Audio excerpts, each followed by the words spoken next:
Class 11th में जो सबसे पहला टॉपिक पढ़ना होता है उस टॉपिक का में आज हम डिस्कस करने वाले हैं। इस टॉपिक का नाम है सेट यानी समुच्चय। सेट क्या है?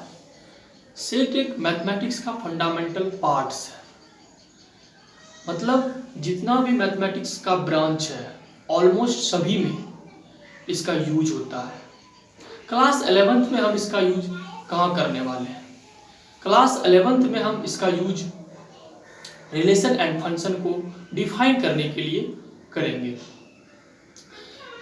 क्लास 11th का जो सेकेंड चैप्टर है रिलेशन एंड फंक्शन, उसको समझने के लिए सबसे पहले हम सेट्स को समझेंगे। ठीक उसी तरह जिस तरह गुणा और भाग को बनाने के लिए हमें टेबल याद करना होता है।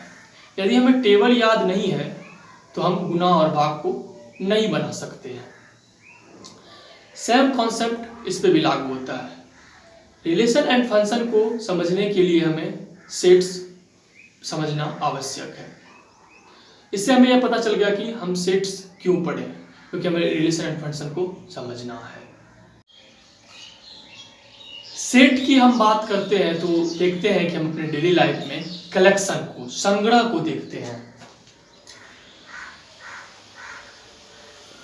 कलेक्शन यानी संग्रह, जैसे नदियों का संग्रह, प्राकृतिक संख्याओं का संग्रह, कलेक्शन ऑफ नेचुरल नंबर, ऐसे देखते हैं। तो जैसे हमने बोला कि भारत के अच्छे खिलाड़ियों की संख्या, जब हमने बोला कि भारत के अच्छे मतलब क्रिकेट खिलाड़ियों की संख्या, क्रिकेट खिलाड़ी की संख्या,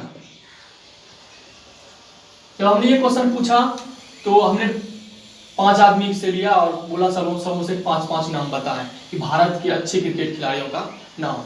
सब ने अपने अपने तरफ से एक नाम बताना शुरू किया, 5-5 नाम बताना शुरू किया। जब हमने एक कलेक्शन देखा तो उसमें पता चला कि सबके हिसाब से अच्छे खिलाड़ी अलग अलग हो गए। कोई किसी ने सचिन तेंदुलकर, किसी ने विराट कोहली, मतलब अपने तरफ से सबने अलग अलग नाम बताया।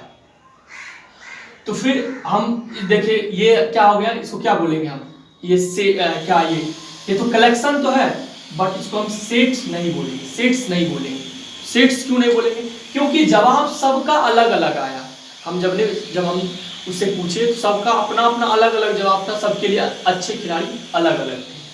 लेकिन जब हमने पूछा अंग्रेजी वर्णमाला के अल्फाबेट्स में, ए से जेड तक है, ए टू जेड तक है, इसमें हम पूछे कि वॉवेल की संख्या, तो जब हमने सबसे पूछा वॉवेल की संख्या तो सबने बताया ए, ई, आई, ओ, यू। जितने भी व्यक्ति से पूछा सबका जवाब यही आया, ए, ई, आई, ओ, यू। मतलब ओ कहने का मतलब ये हुआ कि हमने जब अच्छे खिलाड़ियों का कलेक्शन लिया तो सबका आंसर अलग अलग आया था। जब हमने अल्फाबेट्स में वॉवेल के बारे में पूछा तो सबका जवाब एक आया, मतलब ए, ई, आई, ओ, यू। इसका मतलब क्या हुआ? ये वेल डिफाइंड है। वेल डिफाइंड का मतलब क्या? ये सबके लिए एक ही आंसर होगा, तो ये हो गया वेल डिफाइंड। जब कोई भी संग्रह, कलेक्शन वेल डिफाइंड हो तो हम उसको बोलेंगे सेट्स। वेल डिफाइंड हो तब उसको बोलेंगे हम सेट्स। मतलब क्या? सबका जवाब एक आना चाहिए। जैसे हमने बोला कि मंथ में जे से शुरू होने वाले महीने का नाम लिखें, तो बोला जैसे जनवरी, फिर क्या होगा? फरवरी, मार्च, अप्रैल, मई, जून, फिर जुलाई आ गया। तो इसमें हमने सबसे पूछा तो सबका जवाब यही आया, यही 3 आया, इसके सिवा दूसरा जवाब नहीं आया। इसका मतलब क्या है? ये वेल डिफाइंड है, ये डिफाइंड है। इसका मतलब ये क्या है? ये एक सेट है, इसी को हम बोलेंगे सेट। तो हम इससे निष्कर्ष निकाल सकते हैं, कलेक्शन जो है, सभी कलेक्शन सेट नहीं हो सकता है, लेकिन सभी सेट कलेक्शन हो सकते हैं, मतलब जितने भी समुच्चय हैं वो संग्रह हो सकते हैं, लेकिन सभी संग्रह समुच्चय नहीं हो सकते हैं। कहने का मतलब जितने भी सेट्स हैं वो कलेक्शन हो सकते हैं, लेकिन सभी कलेक्शन सेट्स नहीं हो सकते हैं। ये हमने देखा सेट्स कैसे डिफाइन करेंगे। हम इसके बाद हम एक्सरसाइज करेंगे, उसमें कुछ प्रश्न लेंगे, तब आपको क्लियर हो जाएगा कि सेट्स क्या है। देखते हैं आगे नेक्स्ट। हम देखते हैं एक प्रश्न, जे अक्षर से प्रारंभ होने वाले वर्ष के सभी महीनों का संग्रह। तो जे से शुरू होने वाले वर्ष के सभी महीनों का संग्रह पहले कलेक्शन करना है हमको। जैसे जनवरी, फिर जून, फिर जुलाई, क्या यही 3 हो सकता है? इसके बाद नहीं कोई हो सकता है। तो ये क्या कहेंगे, इसको क्या कहेंगे हम? ये सेट है, इसी को हम क्या बोलेंगे? सेट है। तो इसमें हमें पूछा गया क्या ये संग्रह जो ये कलेक्शन जो है क्या एक सेट है? तो बोलेंगे हाँ एक सेट है, क्योंकि हमने किसी से पूछे, जिससे भी पूछेंगे तो जे अक्षर से शुरू होने वाले वर्ष का महीने का नाम जो है जनवरी और जून और जुलाई जवाब देगा। फिर नेक्स्ट देखते हैं, भारत के 10 सबसे अधिक प्रभावशाली लेखकों का संग्रह। अब इसमें हम देखते हैं, तो हम संग्रह करना शुरू किए, कलेक्शन शुरू किए। हमने सबसे पूछा कि भारत के 10 सबसे अधिक प्रभावशाली राइटर का नाम बताना है। तो सब ने अपने अपने हिसाब से अपना अपना नाम बताया। किसी ने रामधारी सिंह दिनकर, किसी ने फणीश्वरनाथ रेणु, इस तरह सब ने अपना अपना नाम बताना शुरू किया। जब हमने कलेक्शन किया, संग्रह देखा, तो सब ने अपने अपने हिसाब से अपना अपना अलग अलग बताया। ये क्या हो गया? कलेक्शन तो हुआ बट ये एक सेट नहीं हुआ।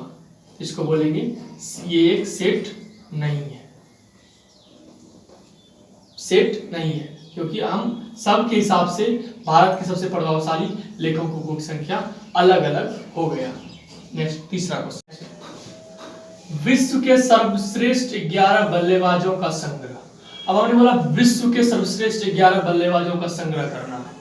तो 11 बल्लेबाजों का जब हम विश्व का सर्वश्रेष्ठ लेंगे तो फिर इसमें क्या हो जाएगा? सबके अपने हिसाब से अलग अलग अलग अलग संग्रह हो जाएगा। ये तो कलेक्शन तो हम कर पाएंगे, बट ये सेट नहीं होगा। ये सेट नहीं होगा, क्योंकि सबके हिसाब से अलग अलग होगा। ये सेट नहीं होगा। फिर है आपकी कक्षा के सभी बालकों का संग्रह, मतलब आपके कक्षा के सभी बालकों का संग्रह। ये हमने बता दिया कि आपके कक्षा का सभी जो बालक है उसका संग्रह करना है। उसका हमने संग्रह किया, संग्रह तो कर लिया, पता चला कि मेरी कक्षा का ही बात हो रहा, तो सब किसी से भी पूछा गया तो पता चला कि सभी बालकों का संग्रह वही है। इसका मतलब ये क्या है? एक सेट है। फिर 100 से कम सभी प्राकृतिक संख्याओं का संग्रह। 100 से कम क्या? 99, 98, 97, मतलब इससे कितना भी कम होगा वो फिक्स है। 0, 1 से लेके 99 तक आ जाएगा। तो ये क्या हो गया? वेल डिफाइंड है। ये क्या हो जाएगा? सेट है।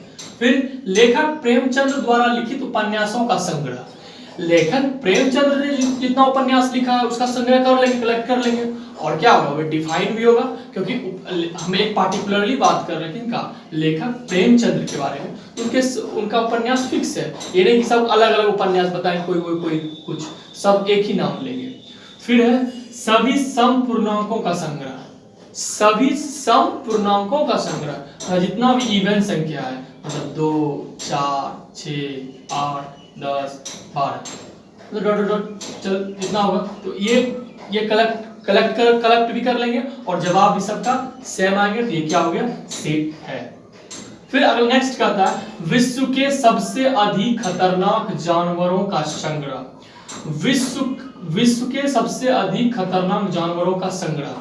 अब हम जब विश्व के सबसे अधिक खतरनाक जानवरों का संग्रह करने जाएंगे तो पता चलेगा कि सब अलग अमेरिका में अलग हो जाएगा, ऑस्ट्रेलिया में अलग हो जाएगा, इंडिया में अलग हो जाएगा, सबके हिसाब से अलग अलग हो जाएगा।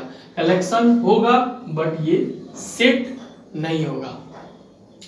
तो इस प्रकार से हम देखें सेट्स कैसे हम डिफाइन करते हैं।